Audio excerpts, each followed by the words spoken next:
there. So this video is about charcoal, and it's just to show you how I would approach a sketch like this.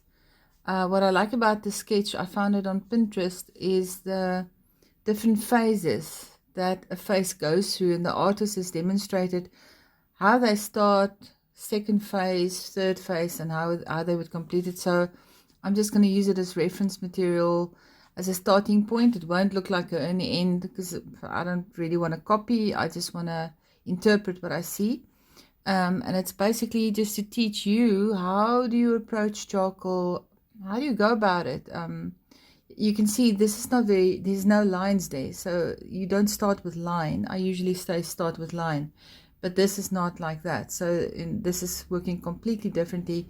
It's starting with shadows, and from shadows it works up to a little bit more detail, even more detail, and then you can see that's sort of where it ends up, but no lines. So this is interesting. So what you are focusing on is the shadows of the face, and you can see there, those two dark areas there, those are the eye sockets. That's the place in the face where you know, it goes in the deepest, and that's why there's so much shadow. The general rule for a face, to draw a face, would be that if you look at this face, that the light would be the areas coming forward. So everywhere where anything is protruding, like the nose bridge or the forehead or the cheekbones, or just above here, just above the mouth, or the middle of the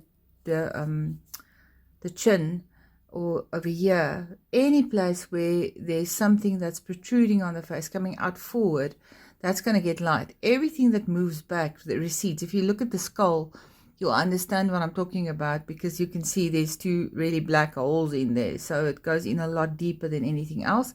That's why the shadows there are so pronounced. And I love the gentleness of the shadows here. It's quite subtle, and with charcoal there's many different ways of working. You can be really bold or you can be subtle. So I'm just going to start by crushing the charcoal. Let's do it up here, because I like to sort of draw or paint with my fingers in the beginning. So I'm just crushing it to make charcoal dust, and then I'm beginning with those areas that are the skull areas. The eye socket areas.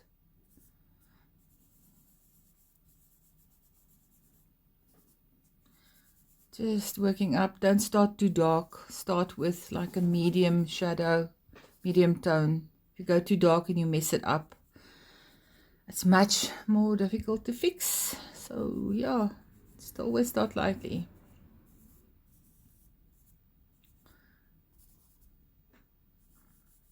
It was interesting when you do this. This little face starts appearing. I love it. So note also that this face is not right from the front. There's less on that side, more on this side. It's slightly from the side.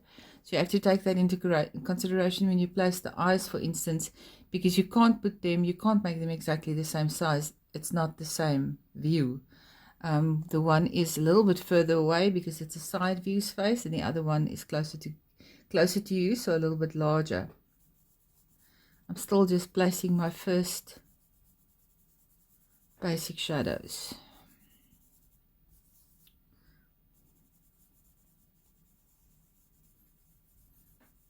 And already there's a little semblance of a face happening.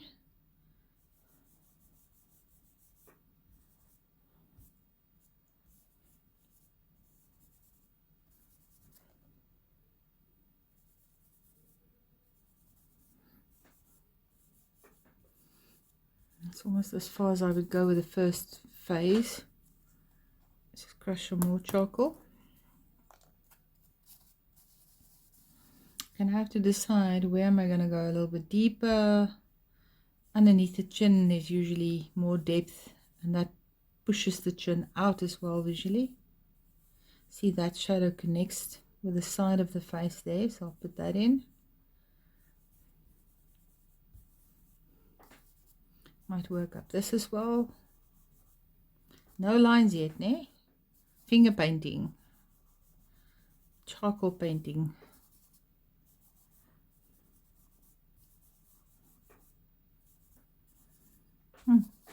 Love how subtle charcoal can be, and then it can be really high contrast and dramatic and very dark as well. But when I do charcoal, I like it like this. I like the subtlety of it. I'm not into super realism. That doesn't get me going. I like interpretation and playing around until I get to something that I like. Okay, that's as far as that face is now.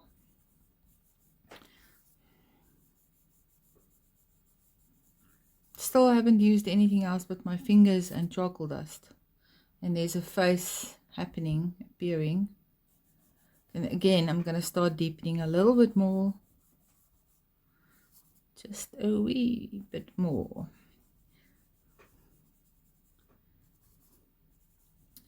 And then I can gently start putting in a little bit of the eye. So this video is the free video that I'm going to post on YouTube. The second one, well, possibly completer in, will be on Patreon. If you see this on YouTube and you like what you see, become a member on Patreon if you want to, because then you have access to a lot of other tutorials as well, not just this one. I post quite regularly there. At this stage, it's like twice a week already. Sometimes it's once per week, but there's a lot of stuff available for the membership. My membership friends on Patreon. So if you want to become a member there, please do so and go and check out what I've got there. I know you can be a free member for a time as well. Yeah, so some of my stuff is on YouTube, but my lengthier stuff, my more completed stuff, you will find on Patreon. So that's just working up the eye a little bit. I'll do more later on. When you do nostrils, be really careful. They can grow large visually very easily. So you have to work very gently and softly and subtly. That one's darker, that one's lighter.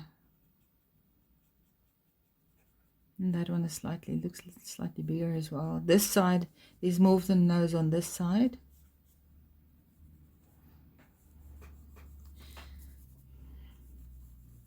Like I said, I'm just using this as a reference. I'm not too worried that it's exactly that, because I don't want to copy another artist's work.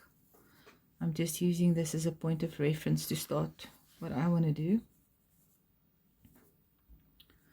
Okay, so the line, the mouth, the middle line is always the most important line. To get that right, to place that right, is quite tricky. Be careful with that one. So there's a little bit less there of the mouth, more on the right hand side. So I have to be careful to do that. You can also use a what do they call them? Paper stump. I almost say it's a smudging stick. You can also use that for doing what I'm doing with my finger. I just like to work with my fingers. This little thingy between the nose and the mouth goes in a little bit more, so there's a shadow there. See a little mouth happening there, and then the shadow underneath the mouth actually is what forms the lower lip. There's a little lip and a little face happening.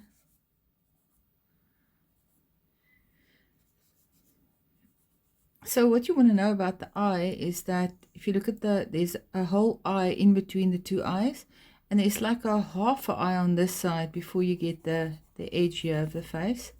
So it's a whole eye here, whole eye there, with an eye in between, obviously there to there almost. So be careful not to place the eyes too close together. Firstly there's a nose bridge, then there's a little shadow always next to the nose bridge. And after you've done that shadow, then you can say, okay, where do I place this eye?